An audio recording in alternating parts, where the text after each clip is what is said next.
Hey, it's NintendoSonyfanshow 2011 here, aka MannyWolverine. As always, you guys in wrestling trolls and natural sports channel. Follow me on Instagram, Twitter, Brighteon, Odyssey, and social media platforms that you guys can think of. And yeah, without further ado, let's begin. This is an OG one. No, it's October 31st when this came out. In 3 days of hitting this, I don't care. This is very, very OG nostalgia for me. Even though it came out, I was like 7, 8, 9 years old, 1996 and 78 at the time. Holy freaking crap, though. This changed my life forever. This is one of my cousin's place. I have it. They had Nintendo's before I didn't. I had the PS1 and SNES at the time. Way back in the very first two consoles, video game consoles I had back then. I sound like an old 33-year-old boomer almost. I don't give a crap, man.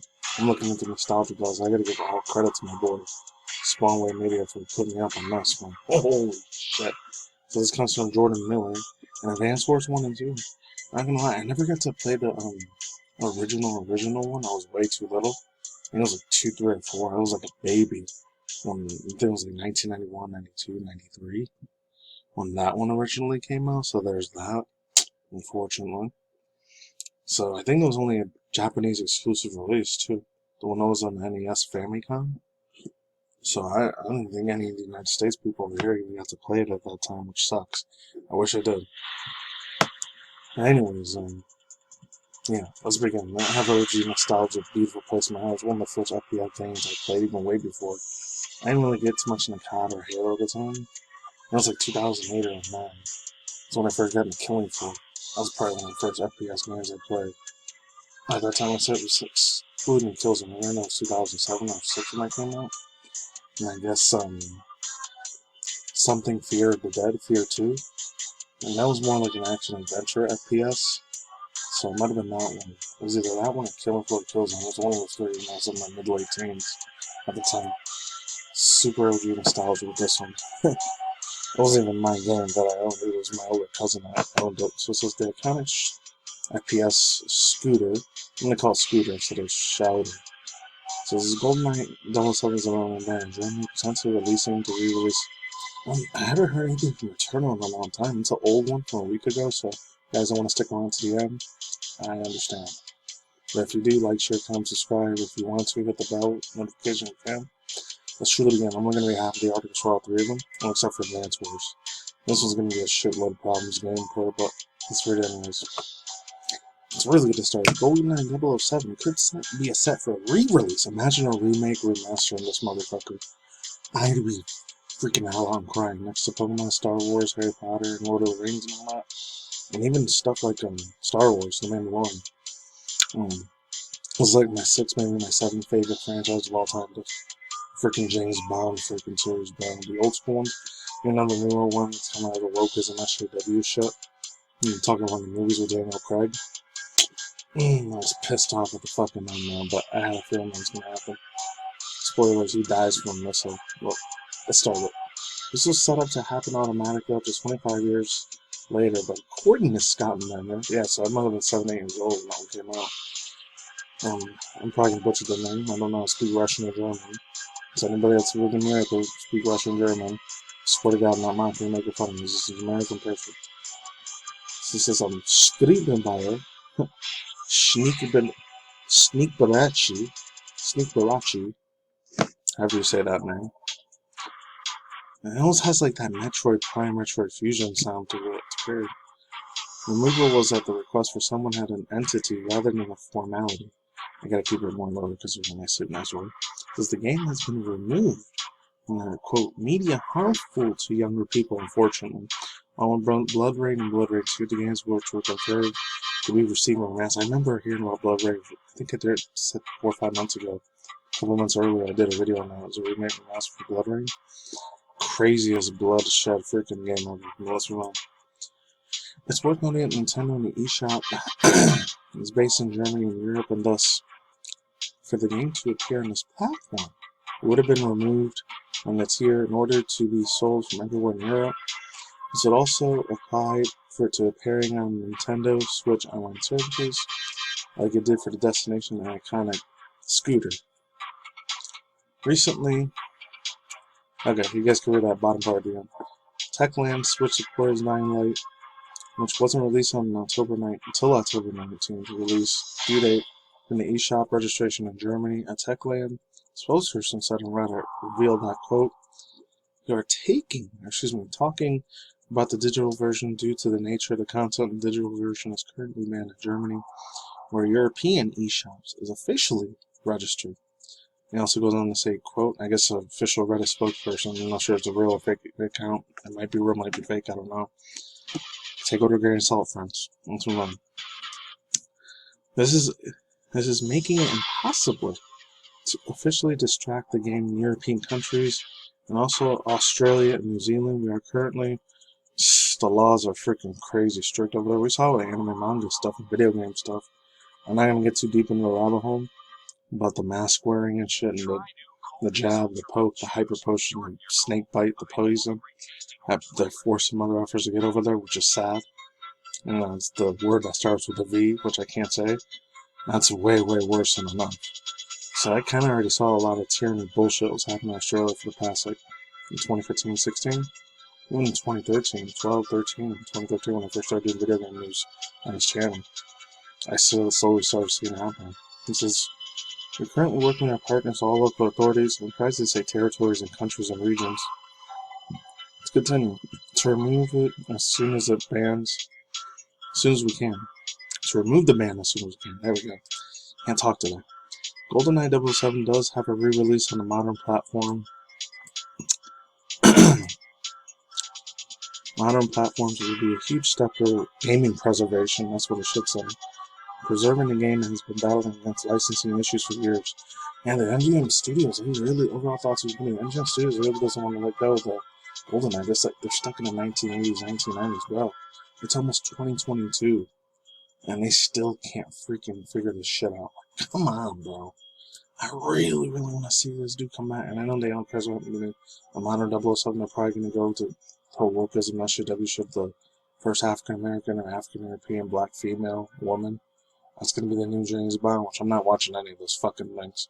And not, oh, no, because I'm racist or a bigot or anything. No. Because that's political bullcrap and I don't give a freaking rat's freaking gosh darn ass about. It's all trash. And you know I hate that shit. W's and cancel culture and rappers with a passion. They just burn the pits out. Fuck me. Yeah, so overall thoughts, using opinions, I really, really hope MGM give the license back to Nintendo. If not, at least give them Microsoft for Sony, PS4, PS5. Do it with Sony, bro. I know they could do a good job in the games they get. A lot of good ass video games, even though they kind of started going a little bit more wokeism in 2018, 2019 after they went from Tokyo to the United States and San Francisco, especially. Oh my god. I ain't gonna jump in that fucking rabbit hole. But let's start. Advance Wars. Oh man, dude, Advance Wars. So, the reboot, remake, recamp, whatever you want to say it. This is probably going to give me a lot of problems because there's so many leaks on this thing. Advance Wars 1 and 2 reboot, recamp data leak. It comes from Scott reopening from Game Purge. So, I'm only going to read it after the tweet and then I'm done. So, it says Advance Wars 1 and 2. 1 and freaking 2. Reboot camp re-leaked, released. Of course. I wouldn't be, yeah.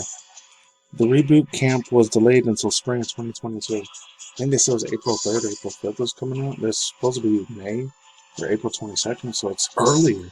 No, Nintendo's pissed off about that. But it looks like the same people that made the SNK, the Advance Wars 1 and 2. It looks like the same one that made the Metal Slug thing.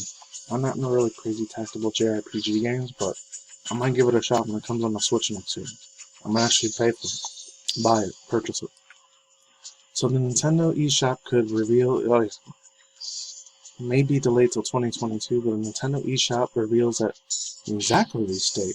Searching the game for the eShop shows an estimate release on April 8th, 2022. However, as of this writing, there has been no official confirmation that the reboot camp was actually re-released on that day. The game was announced back in June and developer by Wayford. It's the same ones that made the Shantae game. They made Advance Wars 1 and 2, the remake remasters for this too. And I'm playing the DS version too. I played a little bit of the DS, I was hooked on it a little bit, and then kind of got bored of it after 2 months. But the anime group characters, man, just have happened so much to them. I was 17, 18, time, let's move on.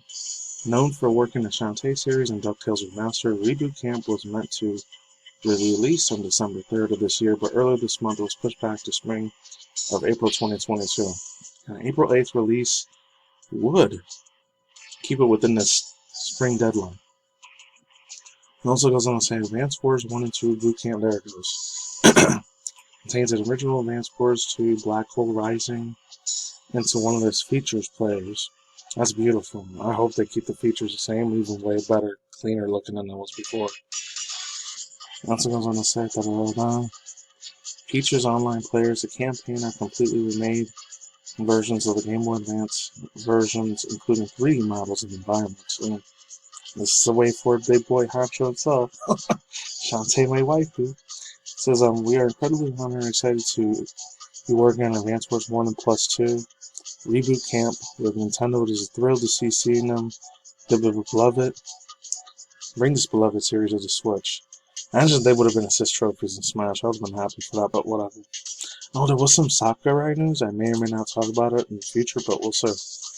Because they wanted to completely, something about Mr. Sakurai saying he was completely forget about his name, and he wants to take a long couple of years breaks. But Smash Bros. Is done, but it's not completely over yet. So I gotta talk about that more. Most of them. First Advance Wars Black Hole Rising campaigns, a full package with fully rebuilt ground, means hashtag Nintendo Switch, and Advance Wars 1 and 2 launches 12-3, and I know it got pushed back to April 8th. I'm purchasing that bad boy right after I get Brilliant Night Shine Pearl and next year, the day before my birthday, Legends Arceus. So all our thoughts using opinions. The animation looks nice. I'm surprised it's not an anime manga series for this. I would totally read the whole thing. And Returnal. I'm not even going to get too deep into this, but I'm just going to read half the article. I'm not reading the whole thing. So this is major Returnal update transforming the series GOTY contender. One of 2021's ending got better. There was an actual script error thing that happened here. A real bad glitch lag update, but let's start it real fast. It says, difficulty to become the light. Returnal launched in 2021. The best Returnal runs can go into a blink of an eye. Even if you get lucky with excellent power-ups and item dropouts, since it's roguelike, there is no two that run the same, leaving you with the fate of many chances. Many of the players argue that Returnal is too difficult. Yeah, I heard it was like Bloodborne, Dark Souls, and freaking Godfall is super hard to defeat. And that's good. I love a challenge, man. I don't want games to be easy as shit. I want them to be hard as fuck, so I don't break my controller. I'll probably break my pillow or something. I don't know. Sure, you can simply pause and come back afterward, but what if you wanted to play into a PS5 game in the meantime? This wasn't possible after the meeting, unfortunately. We needed to complete it in one sitting run, which is much easier said than done. Returnal also crashed. There it is. Also crashed rather than often launch. This is doubly frustrating for a game like this because it wiped out all the progress during the run, with no option to save and come back later. The entire world was squashed by development error and not lack of the player skills. Now, most of these issues have also been addressed thanks to the Returnal 2.0 update, which allows you to create suspension point of the game. This doesn't work like a traditional save point. Instead, it preserves you from progressing through the game progress so you can quit the game, if I could freaking talk right. Fucking A. Without worrying about losing the progress. Once your load time goes back into the game, special point is deleted, meaning that it's gone forever after you die. After you die in Returnal, you don't go back up to pick up the start of the game in the latest biome you've reached. Upon death, you have to restart the beginning of the first area, even after making it to the other biomes. Oh, that's a bitch. That's a huge kick in the nutsack with the freaking steel-toe boot. To go through all that shit and do it again, that's gonna make a lot of people break their phone and their TV and their screens and their Switches and their PS4s and their Xbox Ones controls big time. Let's move on. And then you have to utilize the points on the right items, but these features are all tied to a milestone, but they may not be reached for an expert over a player now. Now you'll be at least be able to shut the game down when you reach a new area listing and leaving running. Everyone thoughts and opinions. I watched a few Let's Plays and walkthroughs and playthroughs and Twitch streams on this dude Gamer's little playground on it. I'm not going to play it because it was kind of creepy and demonic. But man, some of the freaking weapons and items in this game and the overworld is beautiful. Voice actors Perfect, and the music's beautiful. I'll talk to you for now there. Peace out once again, ladies and gentlemen, famous fans. Have you want to stay tuned? Watch out, stream video, and my news Twitch,